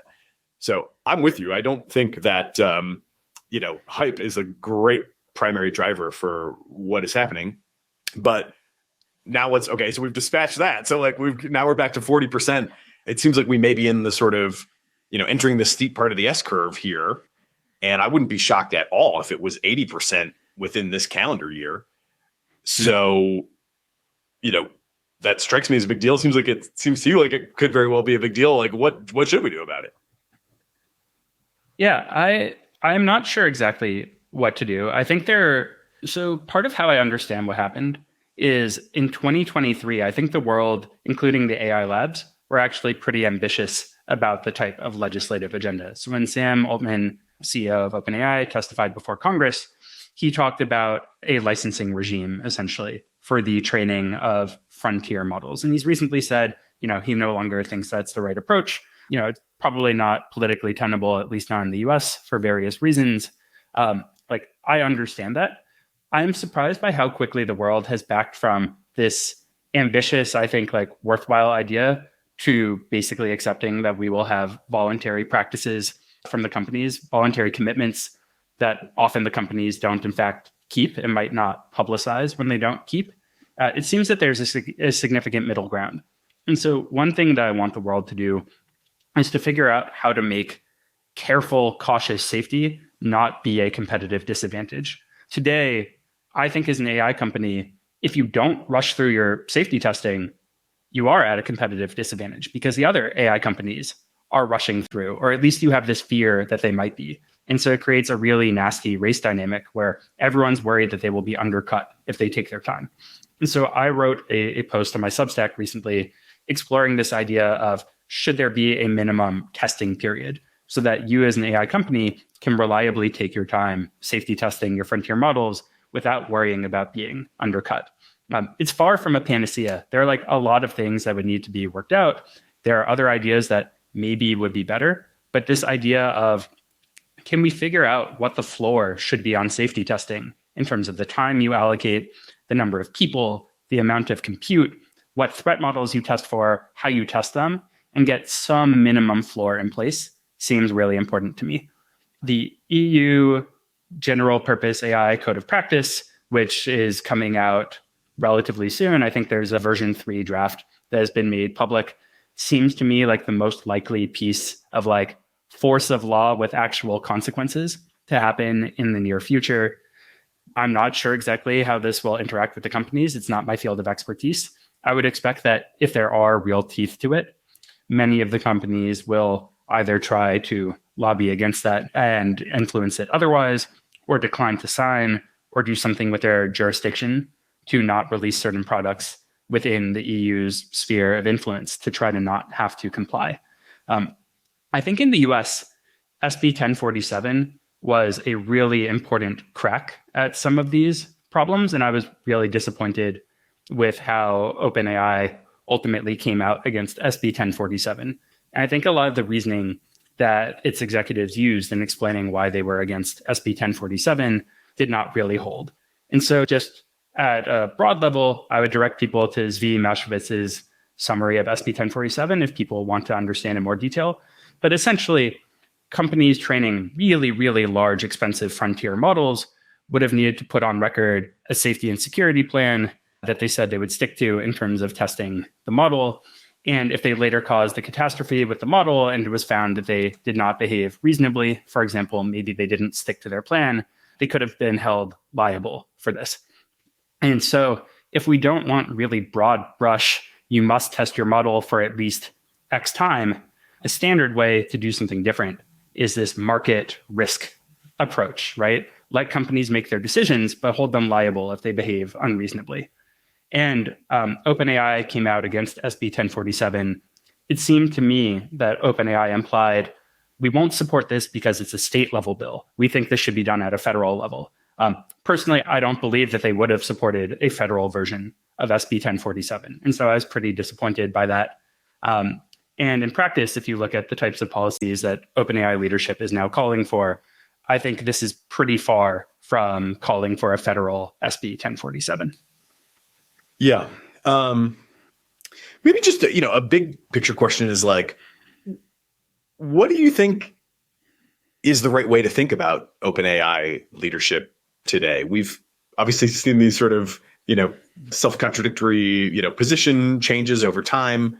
And of course, we learn and we grow, but some of them seem like pretty striking. People are quick, I think, to latch on to like explanations that to me seem like way too simplistic or just like don't ring true. Like, oh, it's all about the money for them. That doesn't ring true to me. Then, some people say, oh, it's all about power. And I'm like, maybe, but that still doesn't quite seem like quite right to me either. But there is something pretty striking when it's like the European Union, not a small market, might want to put a little bit of guardrails on. And, they haven't done this yet, to be fair, but we've seen some of this, right? Where like, you're then just going to like yank the product from Europe, all of Europe. That doesn't seem like you're trying to do the original thing, which is like, make sure we're benefiting all of humanity here, right? Like it wouldn't have been a huge deal to actually just comply to reach 500 million people. So I'm confused. Like how do you think about what OpenAI leadership, and maybe even need to define like who is that group in today's world, but like, what do you think they want? Yeah, I guess if I back up for a moment, when I joined OpenAI, I took the nonprofit charter very, very seriously. And, maybe this was naive of me, but I really, really thought that the organization meant these things. When I interviewed with OpenAI, there were questions about the charter and what drew you most to it and what parts you agreed with and disagreed. Yeah, what's your favorite clause of our charter? Yeah, no, actually. And I had interviews where I talked about merge and assist and like how cool and inspiring this was that OpenAI said if there were like a reasonably enough value aligned organization very close to AGI, that it would look to team up essentially instead of race each other. And that's like complicated in practice for all sorts of reasons, but I really felt like it meant this motivation. And similarly, the idea of having the nonprofit retain control and the fiduciary of the OpenAI nonprofit being humanity and the mission to benefit all of humanity with AGI rather than the shareholders. And so that is part of what concerns me about the attempted conversion to a for-profit. I'm a little unclear how to refer to it these days because OpenAI is making these points of the nonprofit will continue to exist and it will be well-resourced. And so the nonprofit is not going anywhere. I think that's just kind of hiding the ball on the issue. The issue is fundamentally, does the nonprofit retain control over the for-profit? OpenAI, in its own words, is building the most important technology since electricity or something to that effect. And so I think the question is, are the interests of humanity, which is the mission of the nonprofit, are those best served if the group governing the most important technology since electricity is legally accountable to humanity and the nonprofit's mission, or if it is legally obligated to protect the interests of its shareholders, the fiduciary interests as a for-profit corporation? And to me, the answer is obvious, right? It seems to me that if the nonprofit weren't putting any constraints on the for-profit's behavior or weren't believed to be putting constraints, then it wouldn't actually matter to remove control of the nonprofit. But the reason that OpenAI is seeking to remove control from the nonprofit is because the nonprofit, in fact, does play some moderating influence on what types of actions it will pursue. Anyway, that is a long digression to the question of what I think is motivating OpenAI leadership. I'm not sure. I understand why there is a lot of personal intrigue and posts about certain executives and what matters to them. The way that my former boss Miles Brundage likes to put it these days, and I think is totally right, is we need to get to a world where even if you don't trust individual people at an AI company, or in fact even if you actively mistrust them, that you can still verify that they have safe enough practices at a certain standard that we feel good about relying on as a society. And so that is more my orientation. That said, I think part of what is happening at OpenAI is they are just perceiving, I think correctly, that in today's state of affairs, they can't really coordinate that effectively with the other Western labs, Chinese labs, and are taking actions that they think make sense for them unilaterally if you assume a world where nobody gets together and coordinates. And one thing that I want to be different in the world is right now, so OpenAI and the other AI companies, I think, are taking these, essentially, they are defecting on others' actions, but everyone is kind of defecting. And right now, people are kind of papering over that with, I think, rationalizations of our practices are safe enough because we run our tests continuously or continually or every so often, right? Things like this that try to make claims that they are being safe enough. And I would prefer if the companies were just clear about what I think their actual views are, which is actually there's a lot of risk in this and we don't really want to be rushing ahead, but we just can't stop it. And so given that everyone else is going to rush ahead as well, we are going to as well. I think it would be a tremendous win for public discourse and public understanding if the AI companies were more forthcoming about this, that they are trapped in a really, really bad equilibrium and don't necessarily want to be doing the things they are doing. I totally understand they are not going to do this, or at least most of them won't. And there are good reasons not for doing it, right? Nobody wants to admit that they are defecting or, making the optimal choice under really awful conditions. It's politically unwise a lot of the time to say such a thing. I really, really hope they are at least saying privately to governments and regulators that is the case. I don't hold my breath on it too much. I don't think it is happening, unfortunately, but I really, really hope that it is. So should I read that as you saying that you think that OpenAI leadership is unhappy with the current situation and just, is playing the hand that they feel they've been dealt? At least some of them. It would surprise me if folks at OpenAI had no actions that they thought were better from a safety perspective to take and just felt like they couldn't do them, right? They are managing a really, really complicated business and geopolitical operation. And there are all sorts of important partners, Microsoft, other compute providers, right? You can imagine who the different stakeholders are who have different interests, and they might be upset to wrinkle.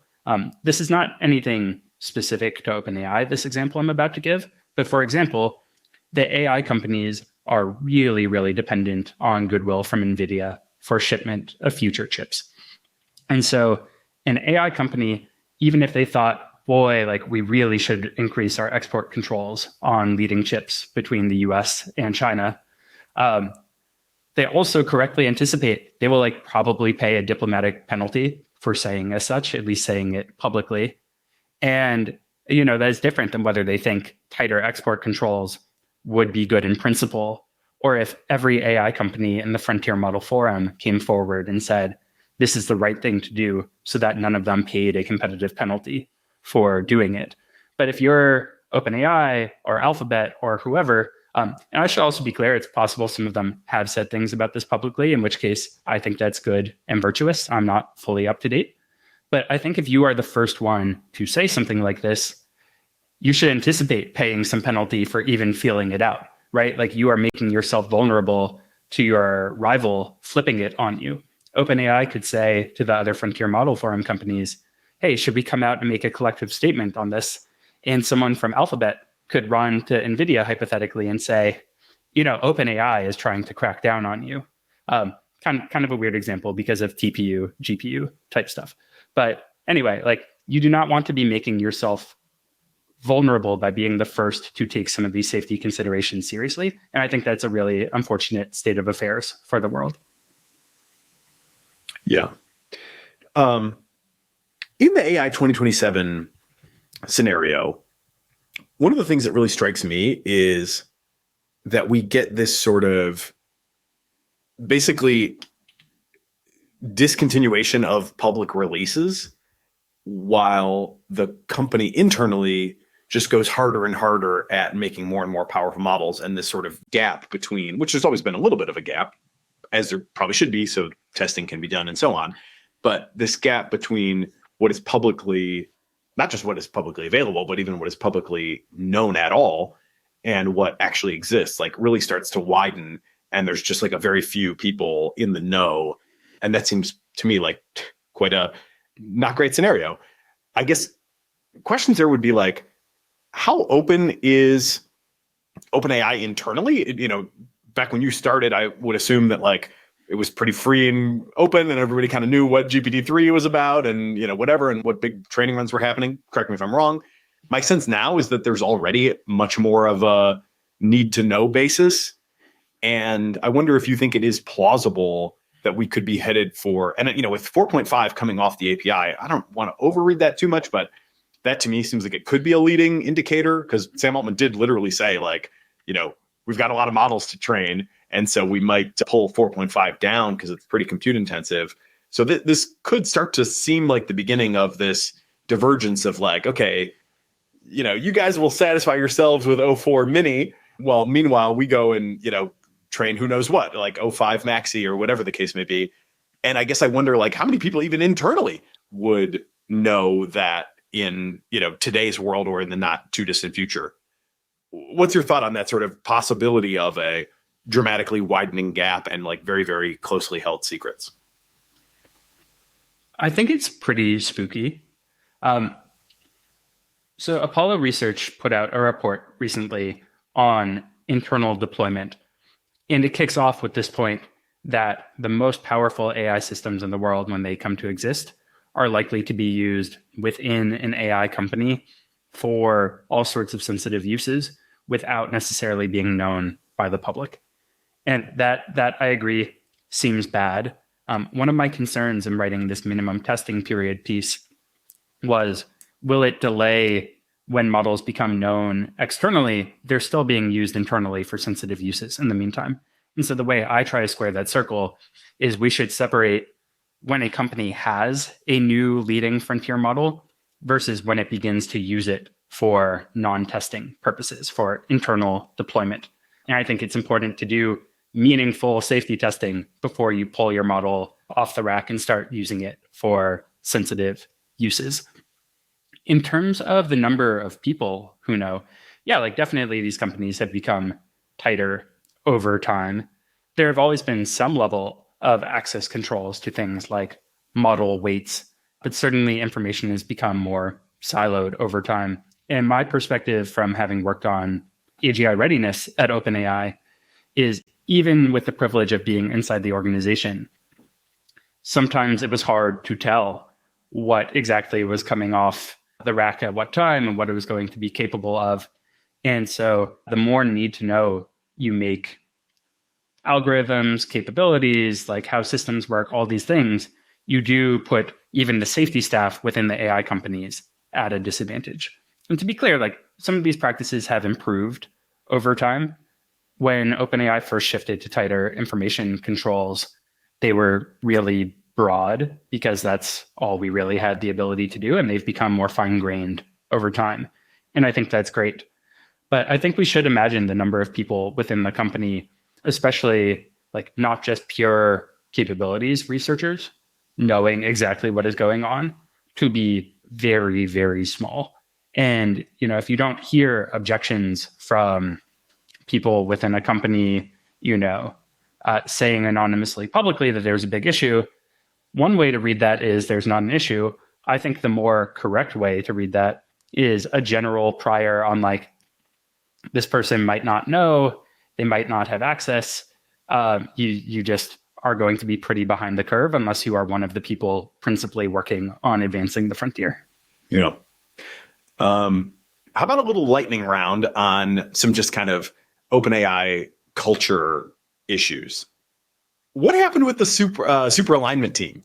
There have been like literally conflicting statements in public from different people associated with it, obviously. What's your perspective on what happened there? I don't know that I have special insight here. Like I take Jan Leike at his word, and his tweets felt like pretty raw and real to me. And so I would just defer to what he has said. I know there's speculation about, is it purely a compute thing? Is it bigger disagreements with the philosophy? Jan's accounting of it, where it's kind of like a bit of everything getting worse over time, seems truthful and true to experience to me, to his experience. How about this, legendary story of Ilya leading these sort of meditative sessions where people are chanting, feel the AGI or something like that. And this sort of general pattern that I feel like I've observed where it seems like there's a lot of like embodied wisdom and sort of almost Buddhist style detachment, or maybe not detachment, but sort of, sometimes I call it like high performance mindset. I feel like there's a vibe that I'm getting from a lot of OpenAI people that's like very similar to what they tell the NBA 3-point shooters to do. Don't worry whether the last one went in or the next one. It's just you're all 100% in the moment and trust the process. And I feel like that is sort of emanating from various corners of OpenAI. And it's something I'm a little concerned about because I'm like, I'm not sure that generalizes super well from like, making putts on the pro tour or, making 3-pointers to doing frontier AI research. But how big of a cultural force do you think that sort of thing is? I didn't experience very much of it. Like, definitely, I think Ilya always did a really great job of helping people feel the stakes of what we were building in a way that isn't always clear to every person working at OpenAI. The profile just has changed over time. It's gotten much larger. It's hard to do onboarding for that many people that really focuses on like, what are the stakes and what is alignment? And I think it would be an important area for the company to invest more in. Yeah, I don't know. I have not gotten as much of the like contemplative studies type thing within my time there. Okay. Good to know. Well, you mentioned the profile shifting. I also wanted to ask about sort of the researcher profile. It strikes me that like 5 years ago, when folks like you were joining, the world was obviously very different. Prospects for AI were very different. And people like you did it because you were aligned to the mission and, saw the potential of what all this could be. Now I sort of wonder if like the people that 5 years ago were just like super good at math and were maybe going to hedge funds or whatever are now going to OpenAI because this is like the place that pays top dollar for the best recent math grads. And maybe those folks have like a much, you could imagine they might have a more narrow view of just like, let me solve technical problems. That's all I really care to think about. And maybe in the process, the sort of, holistic like readiness framework has kind of, fallen out of scope for people that are actually doing the most like frontier work. Does that ring true at all? Yeah, I'm not sure. I mean, I think like one big shift in the company over time is certainly when I joined, the product company aspect was an afterthought. And, it was to get capital to be able to fuel the broader nonprofit mission. And I think over time that has shifted. An interesting metaphor or an interesting story about this. When I joined, the common thing that we were told during onboarding is, OpenAI is not just a research lab. It also is a product company, or it also has a product arm, something to that effect. And at some point, this just like totally flipped. Like there was a big safety offsite, maybe halfway through my time working at OpenAI. And one of the speakers in opening up the offsite said, OpenAI is not just a product company. It's also a research lab. And I was just kind of blown away by the flip in this. And I did a count. There were maybe 60 or 70 people in the room. And I went through and said, who actually here worked at OpenAI before it was a commercial business? Who was here before GPT-3 was deployed? Which, doesn't include me. I joined after the GPT-3 deployment. I think of the 60 or 70 people in the room, there were like 4 people there who had predated the business arm. And so it's understandable that it's a different cohort of people. Yeah. Okay. Again, lightning round kind of questions. How do people feel about OpenAI partnering with Anduril, and how do people feel in general about like explicit weaponization of OpenAI's technology? I do not know in the case of Anduril. Certainly the company has had like angst internally about changes to its policies around military use, and not everyone at the company agrees with them. I think those, I'm actually not sure on the specifics at what point, if ever, OpenAI has said that it would do weaponization type stuff. I would imagine it's controversial, but that there are also people within the company who think it is, for example, like very virtuous to work on behalf of the US military. And, there are disagreements with that point of view. Okay, next question is one that I just want to preface by saying, I mean, no disrespect at all to anyone involved, but conspiracies are flying on the broader internet about the untimely death of one, hopefully I'm saying his name correctly, Suchir Balaji. And my guess is that the answer will be no, but I just wanted to ask, do you think people at OpenAI take any of those conspiracy theories at all seriously? I think no, but still like the weight of what everyone is grappling with is real. Like I had already left OpenAI at the point that Suchir's death became known, or possibly when he in fact died. I'm forgetting the exact timeline. And it's super, super sad and tragic.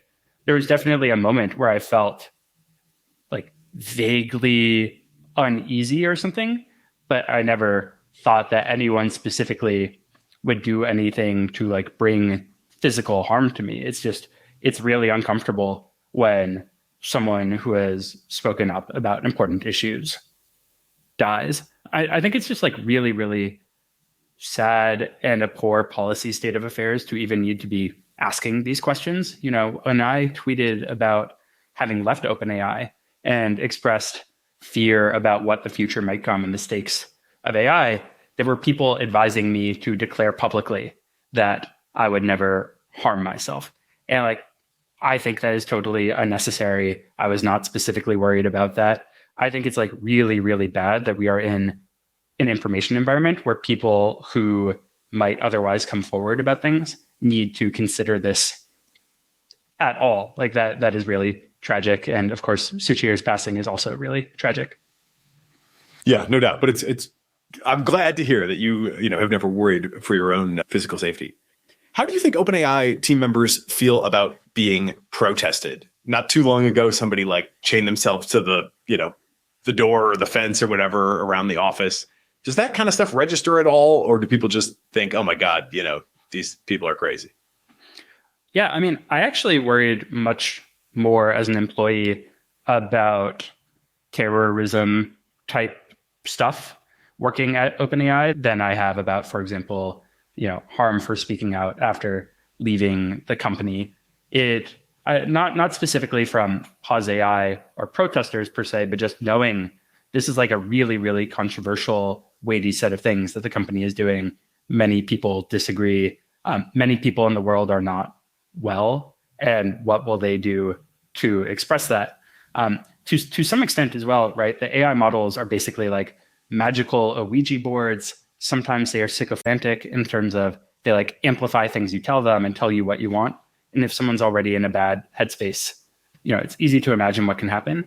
I think most employees, honestly, were not very aware of this civil disobedience type of protest, aside from messages from the security team about like, hey, there's an active demonstration outside this building, try to avoid it. If you don't need to be there, do whatever alternate means. But I don't think it was very top of mind for people.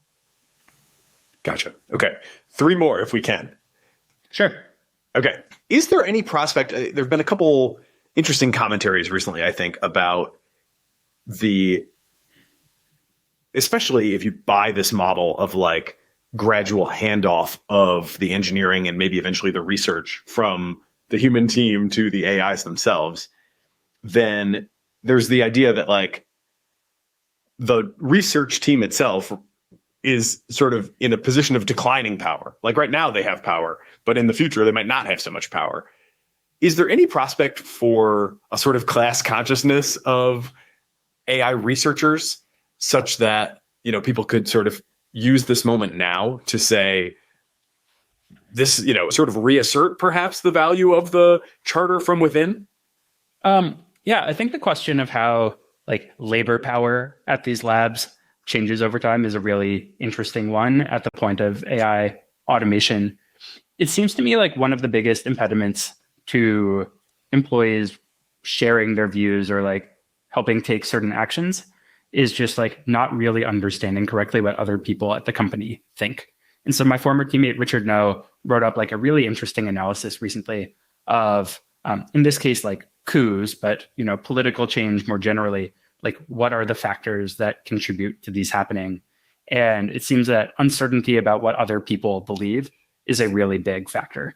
And so at OpenAI, I just think it's gotten harder to be candid with other teammates or other people in the organization over time. Everyone has somewhat different information.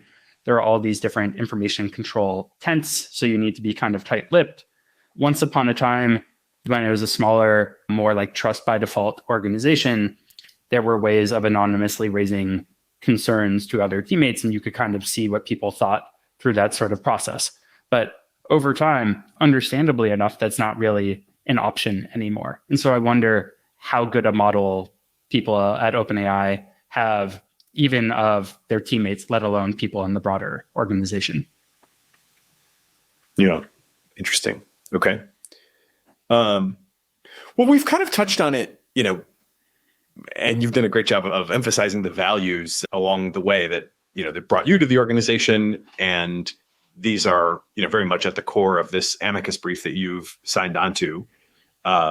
Maybe just give us kind of the pitch that you and 11 other former OpenAI team members are making to the court as to why this sort of nonprofit to for-profit conversion shouldn't happen. So I can only speak for myself. And so these are my personal views, and in general would defer to the actual brief as filed. I think the gist of it is OpenAI promised nonprofit control over this incredibly significant for-profit entity that it was building. And it relied on this promise in various ways. Various other parties, relied on it when making decisions like whether to join OpenAI or like how to think about what actions it would ultimately take in the world. I'm pretty concerned about giving up the nonprofit's control. And it's not clear to me that there is a reasonable price that could be paid to adequately compensate for it. It's not to me a question of, well, if the valuation just went up by a bit more, maybe then the nonprofit can do more prosaically good things in the world related to AI and education or AI and science. the control is really, really important for the fundamental mission that the organization is pursuing. And I think it's telling that certain groups want to make a change so that OpenAI is accountable just to its shareholders rather than the original mission. Yeah, that I find that quite compelling to put my cards on the table. Yeah, I don't know that there's any, that pretty much says it all. So I don't know that I have any big follow-ups there, but the control piece, just to emphasize again, like the control piece is really key, right? I mean, the whole charter thing was put in there for good reason. The whole merge and assist or stop and assist or whatever exactly, stop competing and assist, whatever that language exactly is. It's striking to me also that they could probably invoke that now in a reasonable sense if they wanted to, right? I mean, in the charter, it says, details will be worked out on a case-by-case basis, but a sort of representative scenario would be like a 50-50 chance of achieving HAI in the next 2 years. And, I think we're here, right? Like it's... Yeah. So, yes, I agree. Like this thing feels like it could be imminent. In OpenAI's defense, I think an important part of that is there another AI company that, would be willing to do the merge and, receive assistance as well, right? OpenAI either like can't really do it unilaterally or has good reason not to want to just totally do it unilaterally. And so I understand that their situation is a little bit more complicated than that. And at the same time, I just wish that it were more possible for the companies to cooperate on stuff like this. If they each look at the situation, they're like, oh yes, it is bad that we are racing each other, not from a anti-competitive perspective, from a like people being physically harmed in the world as a consequence of our race. I mean, bracketing the anti-competitive like legal restrictions that might prevent such a thing, it seems to me like very clear that Google would happily buy OpenAI for $300 billion.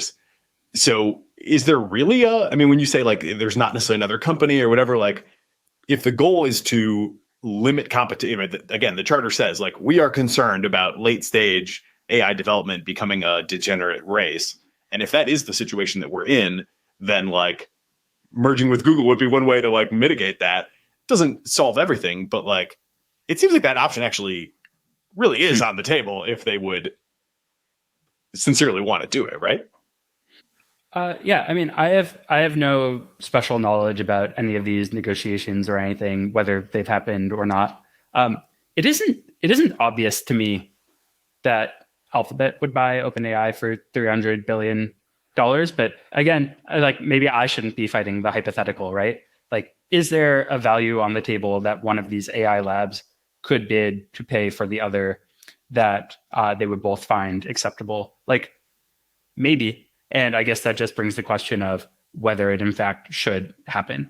It's tough, right? Like, I would rather there be fewer players in the race than more. Like, I think each new entrant just adds to the complexity of coordinating and destabilizing, and safety talent becomes spread more thin.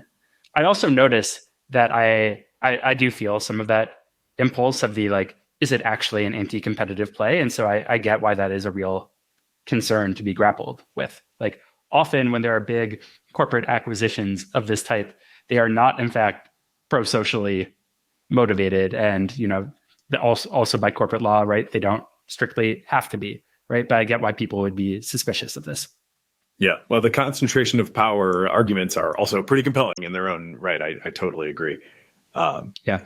So I guess final question, do you have any advice for people at OpenAI, or you could perhaps generalize a bit more to like people at frontier AI developers today? Like what is virtuous in your mind for them to do? I'd like to see more people within the AI companies pushing in directions of being clear about practices and commitments. One thing that Anthropic does that I think is really great is they actually have a specific part of their website where they list out the different commitments they have made. And I think this like makes a really nice bright line of if something is on this webpage, it is in fact a commitment. If it is not on this webpage, it is not in fact a commitment. And this allows people to be really clear on what Anthropic specifically has committed to and whether or not they follow through on it. And so I'd love people who raise their hand within the AI companies to say like, hey, like this seems really important for us to do. I've prepared a first draft. What do we need to do to make this known? And then similarly, pushing from the inside for the company to keep to its word, or at least, loudly proclaim to the public if it is needed to change its commitment. I think there are a bunch of things to be done. In my Substack, which I'd encourage people to check out, it's my name, Steven Adler with a v.substack.com. I write a lot about practices that I think the AI labs should be doing, generally aren't doing, or generally cheap enough. Often one of the limiters in getting those projects to happen is just, is there someone within the company who is willing to raise their hand and take it on and push for it to be a thing? They're often known how to do. It's just everyone's really busy and spread thin. And so being a change from the inside, picking up more of those projects, I think is really, really great and virtuous. Yeah, definitely. We'll link to the Substack in the show notes, and there's several quite interesting posts there. We didn't even get to, although we could now, if you wanted to, talk about task-specific fine-tuning as a testing paradigm. Totally up to you and your time available, but I thought that was quite interesting, and folks can either hear a teaser from you now, or we can just send them to the blog as you prefer. I think the thing that I want people to take away from posts like this one on my Substack about like investigating which AI companies have said that they will do this specialized form of fine-tuning testing and which are actually doing it, is that often there's a gap between what companies have said they will do today and what they are in fact doing in practice. And this doesn't have to be a malicious, malevolent thing. I think like there is a big diffusion of people who work on material like system cards, and they say, we are going to do X, or we did in fact do Y. And people should just read those statements and not rely on them 100%. Like sometimes people are mistaken or are describing different concepts by the same name. And so this again is part of the push toward, I want companies to have specific practices that they are required to follow, rather than us relying on their word and self-descriptions, because unfortunately, sometimes those descriptions are not reliable. Yeah. Okay. Well, this has been great. I really appreciate it. And I think you're doing a great public service by helping people understand the, specific company of OpenAI and the frontier AI companies more generally, and the sort of Moloch-y situation that they find themselves in, and why, even despite some good intentions, things may not be necessarily headed in the positive direction that we'd all hope to see. Any other closing thoughts? Anything you want to leave people with, or anything just that we didn't touch on that you'd want to make sure to mention? No, I think that's it. Yeah. Thank you so much for having me on. This was a fun conversation. Yeah, likewise. Steven Adler, thank you for being part of the Cognitive Revolution. It is both energizing and enlightening to hear why people listen and learn what they value about the show. So please, don't hesitate to reach out via email at tcr@turpentine.co, or you can DM me on the social media platform of your choice.